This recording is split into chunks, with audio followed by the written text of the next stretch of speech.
Nayali looked over her resistance cell and took inventory of what she saw. Mentally she noted whose shields were chipped or dimmed, and whose swords were pitted or cracked. As she did, she took stock of her allies too. Which of them limped? Which of them could no longer favour their dominant arm, whose breath rattled wetly as they walked through the wasteland on the edges of the quiet furnace? Sahina, an old Volshok woman, back straight despite age, walked with a stiff pride, a son at each shoulder. She had only one eye now due to a recent skirmish. Dried blood still dappled her throat. Elham, the Auroch woman who had led before Nayali, stomped behind them with more bags than she needed to bear, freeing her comrades to move unencumbered. They had so little resources, and what they had, regardless of its form, was shared without reservation. Nayali vowed to herself that she'd do her best to find them what respite she could. It wasn't long ago when she'd been alone, wandering the ruins of Myrix with her firebird Othari, looking for some sign, any sign no matter how small or improbable, that there were others who had survived the Phyrexian massacre of her village. Now people depended on her, trusted her. Nayali wondered if the honour would ever stop feeling so heavy. She was startled from her brooding by Othari's clarion scream.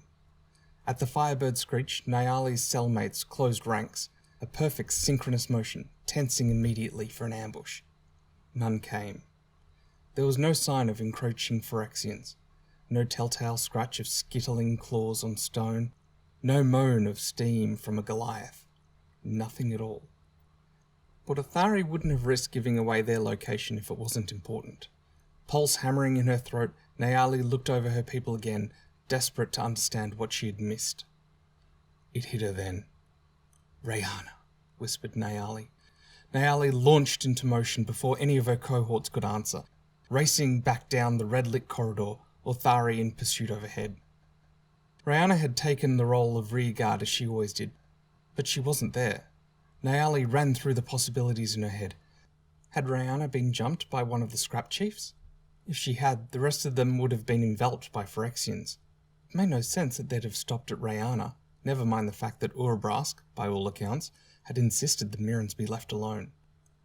Hot steam gusted from the rightmost wall, revealing the presence of a narrow passage she'd missed before, a crack in the metal surface, barely large enough to fit a humanoid figure. Through the gap, Nayali saw a familiar silhouette.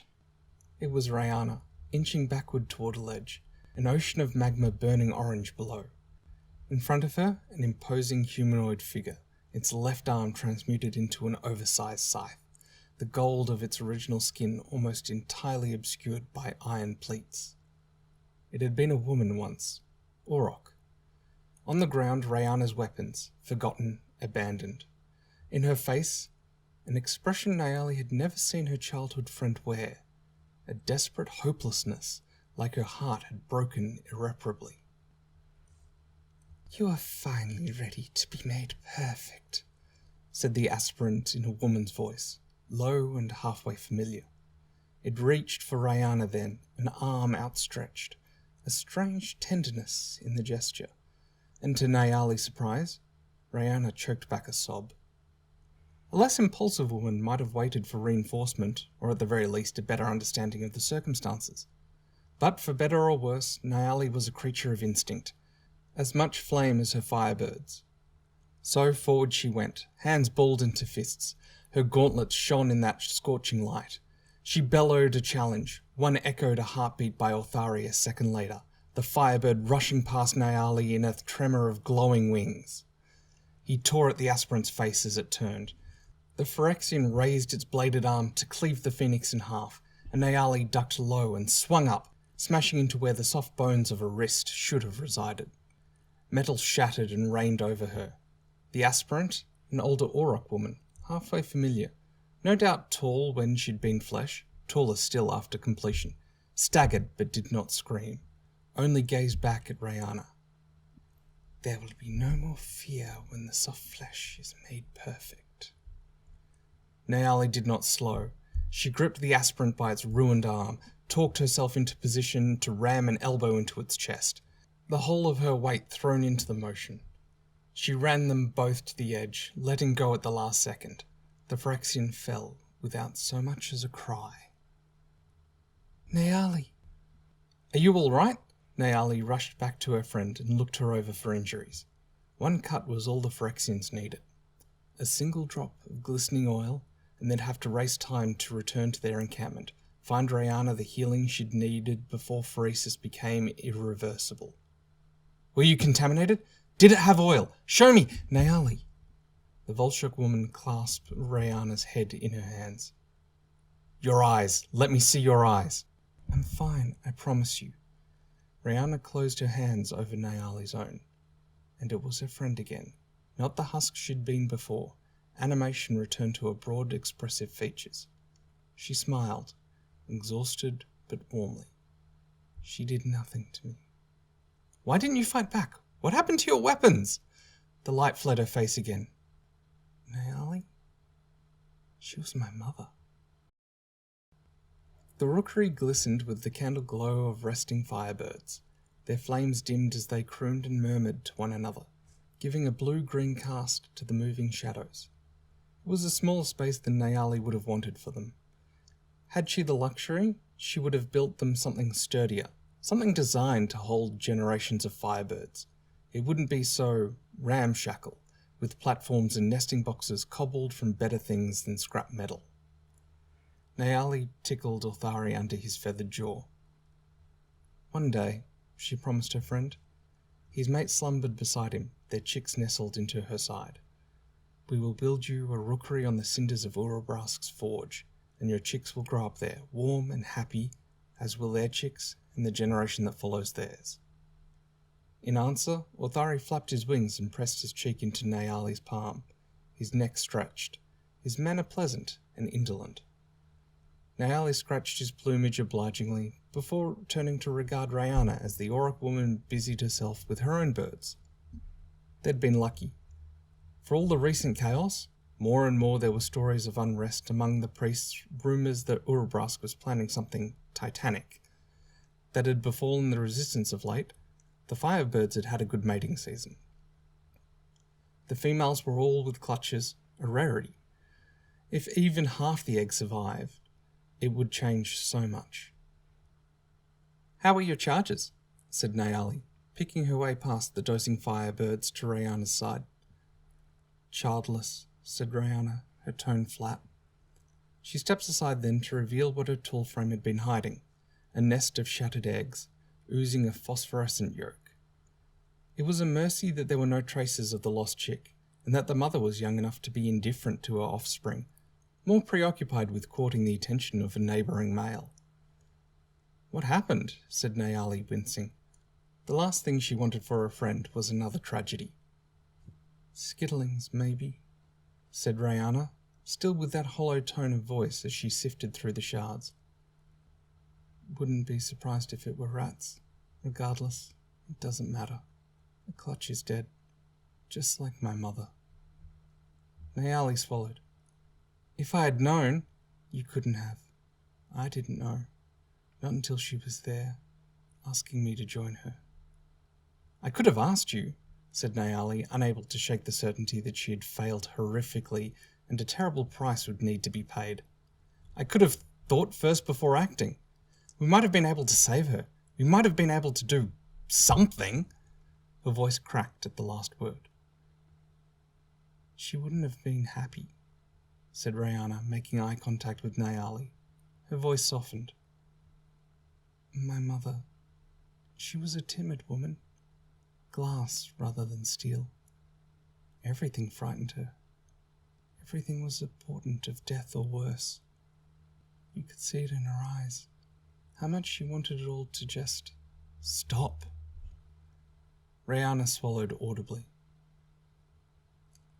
I used to wish she'd just die, said Rayana with a terrible dignity. Not because I was tired of her wailing, or even that I resented the fact she beat me. I wanted... Nayali gasped at her friend. She beat you? Not with any malice. I think it was because she needed an outlet. Some way to mitigate the enormous pressures she was facing. It needed expression, or she would have exploded. Still, it was cruel. I loved her, you understand, said Rayana, and Nayali heard a rebuke in those quietly spoken words. I still do. I thought it'd be easier for her to simply not exist in this world. I wanted her torment to end. Does that make me a bad daughter? No, said Nayali, hands closing and reopening, like she could wring the right words from the air. You're not. I understand completely. The Phyrexians have taken so much from us. It's why we fight. What befell your mother, we can make sure it won't happen to anyone else. Rihanna inhaled, her breath shivering. What if Phyrexia is right? Don't joke like that, said Nayali. I know we say what they've done is a sin, a violation of the soul. But you should have seen my mother, Nayali. She was calm. She's never been calm. I've never seen her enjoy a day of peace. Even in her sleep, she would mumble and weep and moan. The version that I met today, she was at rest. I think horror flowed through Nayali. She could see where the end of this sentence laid, and the thought of it being spoken aloud, of Rihanna giving breath to those words, made Nayali want to scream. For one guilty moment, she found herself wishing Rihanna had been infected by glistening oil, so that she could blame this terrifying perspective on Phyrexian corruption, because the alternative was so much worse. This thought Rihanna had arrived at such conclusions all on her own. The peace, said Nayali very carefully, that the Phyrexians feel is a false one, born of a loss of self. That thing wasn't your mother, not any longer. At best, it was a puppet, a lie made of steel and flesh. Is that so? Nayali nodded. Each of their aspirants are a lure, meant to entice, meant to convince those who remain that Phyrexia is the only logical option. They're there to break our hearts and spirits, and, for whatever it's worth, her voice gentled, I think you endured that encounter with more grace than I could have. Personally, I'd have gone mad with grief. Who says I haven't? Nayali clapped a hand on her friend's right shoulder. If you have, know you'll have company as we go laughing in the dark. I made you a promise when we met. I won't abandon you. No matter what happens, I'll always be at your side. Only later, as Nayali crawled into a cot, did she realise that Rihanna had not spoken her half of their usual call and response, and fell asleep worrying about what that meant. Nayali woke the next morning to a young Volshok boy, the oldest of Sahina's sons. He had her eyes and the build, Nayali was told, of her father long vanished, clearing his throat. She jerked upright into a sitting position, rubbing the heel of her palm into her right eye. Either age was catching up, or she was getting too comfortable with the idea that there were people she could trust. Nayali fervently hoped it was the former. Complacency meant death. What is it? The wretchedness in the boy's expression grew. He handed her a note. It's Rihanna, he said miserably. She's gone. Gone, as it turned out, meant a note in her cot and her belongings untouched. It was as if she had simply chosen to walk away for a moment. None of their rations had been touched. Were it not for the note and were Nayali a more optimistic person, she might have chosen to believe Rihanna was somewhere close. But Nayali knew enough of their world that she could not allow herself that illusion. She turned the note over, hoping for clues. Meet me at the Savage Complex. Why would Rihanna go there? Nayali wondered if it was a trap, if Rihanna had been taken against her will and then forced to write the note, enticing Nayali into her own capture. But for such a possibility to be true, there would need to have been more signs of conflict, some indication that Phyrexians had broken through the camp's defences. Nayali pushed down the little voice that whispered, Maybe she went willingly. The goblin rules there, doesn't he? Said Elham, the white of her hair made even more incandescent by the white gold flecks in her skin. I think so, said Nayali, the note pocketed again. She restlessly checked her equipment, her armour for faults, her gloves for rust. Othari watched from his perch. Nayali had seen Slobad once before, but only from afar, a monstrously large goblin, his limbs swollen with black steel. Is he the furnace boss? Asked Sahina's youngest. What was his name? To Nayali's shame, she could not remember it, not with the panic hammering at her ribs. No, said Elham. He's waste disposal. Urabras sends obsolete Phyrexians to him for repurposing. Nothing went to waste in the furnace layer. What could not be used was reduced to components, taken apart and rebuilt so it could be of worth again. What would he want with Rayana then? Nayali demanded in frustration. Labour? Said the Auroch woman. Sahina and her youngest came around the corner, the blood gone, her eye bandaged. He can't run this complex alone. Nayali nodded. Easier this than introspection. Simpler to name your adversary and then go straight into looking for a fight. She slammed her fist into her open palm, grinned toothily at her cellmates. Right, said Nayali. I'm going to find Rayana. No one is obliged to join me on this mission. Rayana is my friend. She is family to us too, said Elham, slinging her battle axe on her shoulder, her stance allowing no objection. Her calf shone with polished gold, a simple enough prosthetic, well articulated and better made. I might be making a mistake. We've all lost someone, said Sahina, voice tightening. Her sons looked away, their expressions clouding. Everyone in the cell knew the story. They were the last remnants of a massive family, teeming with aunts and uncles. If we're lucky, we can be sure that Rayana won't be in their number. The cell mobilized within an hour. Most headed eastward, bearing the main bulk of their supplies away to a neighbouring camp, the Firebirds in accompaniment. Only Athari remained with Nayali, unwilling to be parted from his friend. After stiff farewells, what remained of Nayali's cell, whittled to the bravest and most stubborn, set off in the direction of the salvage complex. The route there was not as treacherous as some. The tunnels leading to the compound were far from the main arteries of the furnace layer, wrapping around its edges.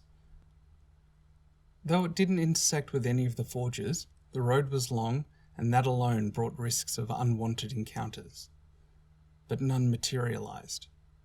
The road stayed empty, and unnervingly so. Almost as if the way had been cleared on purpose, like something waited for them. Their nerve might have been broken if not for the mirrored encampments they found en route, one nestled in what might have once been the ruins of a factory, or the disemboweled belly of an overgrown Goliath, twisted spires of black steel rising like broken ribs. One at the back of a mezzanine teeming with unused assembly lines, the last in a graveyard of bizarre, crumbling structures. In each camp, Nayali and her crew learned the same thing, that loved ones had gone missing, with no signs that they'd been taken by force. She went willingly, insisted that little voice again, which Nayali found growingly difficult to ignore, but before she could reconsider her loyalties, they arrived at the outcropping above the salvage complex. Once, it might have been a prison compound. Deformed cages rose in unsteady towers, the bars mangled, bulging in places, as if whatever had been inside was desperate to escape. Many were occupied by slumped figures, captured Mirrans, waiting their anointment with glistening oil.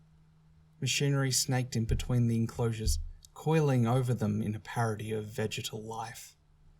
What had Nahili's attention was the pit at the very centre of the salvage complex, an inverted ziggurat veined with enormous black pipes, each level teemed with impossible contraptions, moving parts whose purpose Nayali couldn't decipher. And bodies, she realised. Countless Phyrexian bodies, made to kneel before they were husked of their metal, the flesh left behind. There were rows upon rows of them, like a silent audience staring down at the platform at the very base. A single figure occupied the narrow wedge of metal. Nayali felt her heart jump. It was Rayana, shackled and prone. "Watch the skies for me, beloved," whispered Nayali, pressing a kiss to Athari's cheek. With a twitch of her arm, she sent the Firebird in the air. Nayali turned her attention then to her comrades. "There's every chance in the world that this is a trap and I am a fool, but Rayana is my friend. I promised us I would not abandon her. I intend to keep that promise, but none of you made the same foolish vow. There will be no judgment, no censure if you choose to leave. If you walk away now, you walk away with honor." The gathered Mirrans exchanged looks, but no one spoke until Sahina at last said in a bored voice, "Do you want to waste our time, or should we be checking the perimeter?" They made 3 full circuits of the salvage complex before Nayali gave up. For all intents and purposes, the location was unguarded. Their air purity detector revealed no telltale increase in toxic particles, the usual sign of hidden Phyrexians. It was empty, save for Rayana and that assembly of corpses. "What now?" said Elham after they returned to their original vantage point. She stared down at where Rayana was, distraught. "I don't know," Nayali wanted to say, only she could not. They were relying on her. Elham was looking to her, waiting for her orders. The woman had been a hero, a mentor, and she had trusted Nayali to take over when she stepped down. Nayali swallowed hard. "I'm going down on my own." That startled Elham. "It's reckless." "It's strategic," Nayali countered. "If we miss something, if this really is a trap, the focus will be on me, giving the rest of you time to retaliate." "What if it turns out we're outnumbered?" "Then you run." "Nayali!" "You have my orders," said Nayali, hoping they would only hear her authority, not the tremble in her voice. She knew what her bravado might mean. Completion. Often Nayali wondered how much of the original remained after Phyrexia had set in. If enough of a mind remained to scream endlessly at what the body was made to do. If she would scream too. "An honor guard," snarled Sahina, coming up from her right, stubborn as iron. "Fine," Nayali snapped. 3 of you, with me. The rest of you, to your stations." The Mirrans saluted her, dispersing save for the Volshok matriarch and her 2 sons, who looked so agonizingly young in the wash of red light. In tight formation, they followed her down to the pit, Sahina serving as vanguard, her sons flanking Nayali. Much like their journey to the salvage complex, their expedition to Rayana was without incident. The dead Phyrexians remained inert, statue-like, for all that Nayali was certain that at any minute they would leap at the 4 of them, a howling mass of maimed flesh. Nothing came. They stepped onto the platform. It swayed under their weight, though not enough to raise concern. Rayana did not respond. She laid there instead, faced away, her breathing shallow and irregular. "Rayana," whispered Nayali, coming to her knees beside her friend. With care, she turned Rayana over to her back. The Auroch, despite her stillness, was awake, eyes open, fixed on nothing, expression clouded with the same misery Nayali had seen that night before her friend walked away into the dark. "Rayana?" said Nayali again, like her friend's name was a spell. "It's me. We're going to get you out of this." The Auroch woman blinked once, lashes long and black as oil. Her gaze focused, the agony in her expression strengthened. "I'm sorry, Nayali. I was just so exhausted." Nayali shook her head. "Nothing to be forgiven. We're family," said Nayali, the first time she had ever put the sentiment to words, her voice thick with emotion. Her attention was riveted by the chains knotted around Rayana's wrists and arms. They were of unusual design, sleeker than what the Phyrexians often used, less like oxidized sinew, more beautiful. "And family stays together." "I'm sorry," Rayana said again in lieu of an answer, her fingers brushing Nayali's, running up her forearms, something contemplative in the movements, as though she was evaluating her friend, or more precisely, a decision she represented. "I truly am." The air quickened. A sheen of red-orange light travelled up Rayana's arms, over her restraints, up and across Nayali's knuckles. The latter jerked backward, instinctive. A split second later, the light darkened and corporealized into a knot of chains, landing on the platform with a thunk. Rihanna, no longer bound, sat up placidly, blinking at her cellmates like they were strangers. "I knew it," snarled the matriarch. "Traitor!" "What did they promise you, Rihanna?" Nayali bayed, furious at her fears. That little voice, the one that had whispered time and again, "She went willingly," were proven right. Nayali scanned her surroundings. Too late for them to run, but the four of them could still buy the rest of their cell time. She just had to give the signal, make sure the rest knew to issue last-minute heroics. Her gaze rose to the smoke-choked sky. Orthari was nowhere to be seen. Had he been caught? No. Impossible. The only way Phyrexia would have Orthari was as a corpse, and that wasn't going to happen without a fight that'd echo through the furnace layer. There was a reason the Mirrans saw phoenixes as a symbol of hope, and the Phyrexians saw phoenixes as an omen of death. He was there somewhere in the smog, Nayali was sure. "Go far," she willed the Firebird. "Run. Lead the others to safety. Don't let them get you." "Peace!" shrieked Rihanna, tottering onto her feet. She wept as she spoke, each word sobbed. "We're not all like you. I don't want to die afraid, Nayali. I don't want a life like my mother's. I want it to stop. Don't you understand? I want this to end. I want the perfect peace that my mother was given. Slowbad, he promised me that there will be peace, that I'll be reunited with the people I love and long for and miss." "And you will be," came a new voice from behind Nayali, a voice surprisingly normal given its origins. She whirled around to see Slowbad on the edge of the pit. Nayali had seen him once before, but only from afar, and thought little of him then, just another Phyrexian horror in an army of millions. Now, she was close enough to wince at the full truth of him. His small goblin form was embedded in a massive construct of cables and sheafs of metal plating. One shoulder bared an epaulette adorned with a triptych of shrieking goblin heads, and Nayali could see where Slowbad's limbs had been shorn off, where they'd been amputated at the joint and soldered to the exoskeleton of his golem-like Phyrexian body. "We're not your enemy," he said. "Out there, the world is hard and cold, and it takes everything. Friends, family. But here, we're safe. We're family. We have all the people who we love, huh?" Slowbad looked down at his massive hand and then the quartet. "You're Nayali." Her companions took position, weapons at the ready. Death before completion, Nayali thought. "I have no fear of you." "Why should you? Nothing cruel here, huh? We don't want to hurt any of you. We just want you to be reunited with the ones you loved," said Slowbad softly. "The Mirrans look to you for leadership. Do you not guide them home to those who love them?" "Father?" whimpered one of the younger Volchok, his spear clattering from his hands.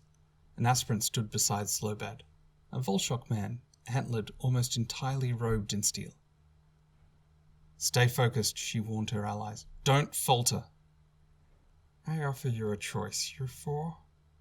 For the rest of the Mirrans in hiding." Nayali felt her heart sink. Slowbad knew. "We're with you, no matter what you decide," said Zahina quietly. "Tell us to die with you, and we shall, to the end, Nayali." There was a hairline crack in her voice's calm. Nayali wondered if she had vowed the same words to her partner she thought dead, who stood there now, above them, or at least the shell of him. "We're with you to the end." Nayali looked back to where Rihanna was. She was on her knees, hands twisted together in prayer, rocking in place. She was weeping, tears, not oil, and it was so much worse than if Rihanna had been corrupted. Knowing Rihanna had chosen this, knowing she had elected to be bait. Nayali, the damn fool that she was, had walked straight into the trap, even though every instinct had begged her to do otherwise. But she could salvage this. "Why should we trust you?" said Nayali. "How do we know you won't take all of us anyway? Urubras gave his orders. Aren't you supposed to have better things to do than harm us? Harm? Why would I harm you, huh? I don't want to. I only want to help you. Nayali swallowed hard, glancing at those she had led to ruin. Let these three go then, if you believe that. Done. Nayali! Go, said Nayali, before he changes his mind. She could feel the Volshok elder tense. Her sons tremble, a whimper bitten back by one, a hiss of frustration swallowed by the other. Then Sahina nodded, almost imperceptibly. The three filed past Nayali. True to his word, Slobad and his minions did nothing, only watched with their foundry bright eyes. It was a mercy on Slobad's part, Nayali decided, that she was placed in a cage far above where Rayana would accept the glistening oil. From this vantage, Nayali could almost pretend her friend was a stranger, a traitor whom she shared no ties with. At least the rest of the cell is safe, Nayali thought to herself, holding to the words like a lifeline. At least Othari is safe. She would hold on to that for as long as she could. With luck, when the time came, it'd be what slowed her enough for a resistance fighter to cut her down. To Nayali's surprise, it was not a priest who came to begin Rayana's transformation, but Slobad himself. There was a tenderness in how the goblin bade Nayali's friend to go to her knees, a grace in how she sank down, the bronze circle of her face raised as though to receive a blessing. Nayali averted her eyes, unable to bear the sight. At least the rest of the cell is safe, Nayali said to herself again. At least Othari is safe. She heard a gentle click then, talons coming to rest on the bars above her head. The firebird trilled a series of low notes in greeting, beak nudged through the slats. What are you doing here? Whispered Nayali, trying and failing to keep the relief from her voice. You have to go. The firebird fixed one incredulous eye on her and inhaled. I am one person. It's not worth it. You... Nayali laughed deliriously, unable to stop herself, struck by her own hypocrisy. All this happened because of one person. She had given everything to save Rayana, believing that yes, that one life could be that important. Othari breathed out. The sulphurous air went from filthy orange to an incandescent white blue as the firebird's flames incinerated the bars. Ash, still limned in gold, flaked away in the breeze. He dove away to the next cage, doing the same over and over, while the alarm rose through the salvage complex. Othari sang a defiant call to arms. And Nayali answered with a glad cry of her own. This! She boomed. Magic leapt from her to each Mirren Othari freed, a slick of fire that clung to their skin. Nayali looked down to where Slobad waited, his sledgehammer in hand. Is not where we die! If they moved quickly enough across the towering structures, there would be no chance that the Phyrexians would catch up. What few were crawling up the cages were kept at bay by Othari's fire. Nayali searched for Rayana amid the chaos and found her behind, looking up at the clamour. Despite everything, she still reached out a hand, a final attempt. Rayana turned away. That was that then, Nayali swallowed. What she would have given for time to argue with Rayana, time to insist that there was no reason to surrender, that Rayana had to fight. But they'd each made their decisions. Their paths were now separate. Nayali saluted her once friend. In the distance, she could see her cell. Not just those who had chosen to follow Nayali in this quixotic mission, but all of them, charging into the salvage complex to clear a path for their escape. Later, she would have time to grieve. Now, she had to lead her people away.